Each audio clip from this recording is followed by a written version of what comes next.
galing ito kay dating Speaker and Senate President Manny Villar.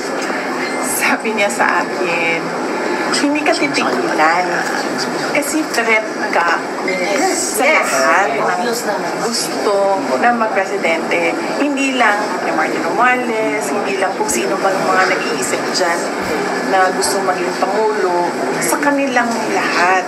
So, kung ikaw yung nauuna, lahat sila,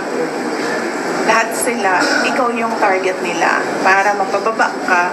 Pagkatapos mo, sila na rin yung mag-aaway hanggang merong isang lalabas na maiwan, matirang matibay.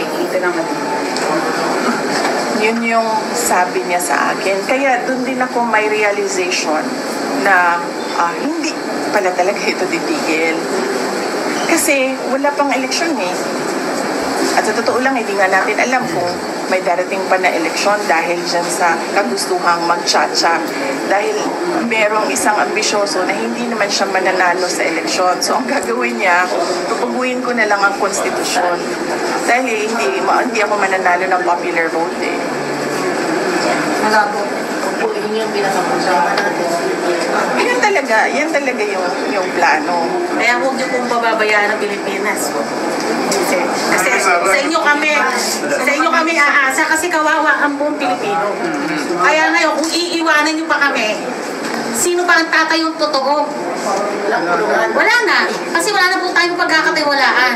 Kasi siya lang ang nakikita natin lumalaban.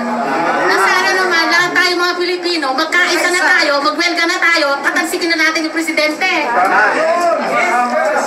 Bibi Sara, magandang hapon po. Si Dr. Malipi po, lead convener ng MAISO.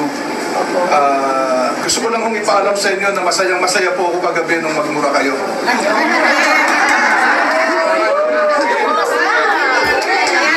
Yung pagsambayan ng Pilipino kasi kawawa po talaga kami. Kung mapupunta na naman kami sa leader na bangag. Oo, pero nandun pa rin ako sa hindi magandang example sa mga bata ang magmura. Kaya hindi niyo talaga ako naririnig magmura. Yes. Last night was an exasperation. Ma'am, di naman po masagawa yung kaya masamang magmura kung pangit ang nagmumura. Maganda ang nagmumura, may karapatan. Magmura. May malalim na dahilan. Kasi nire-representa po ninyo, Bibi Sara, yung sambayan ng Pilipino na disappointed na masyado sa gobyernong ito. Kaya nung nagmura po kayo, parang kami ho yung nagmumura talaga.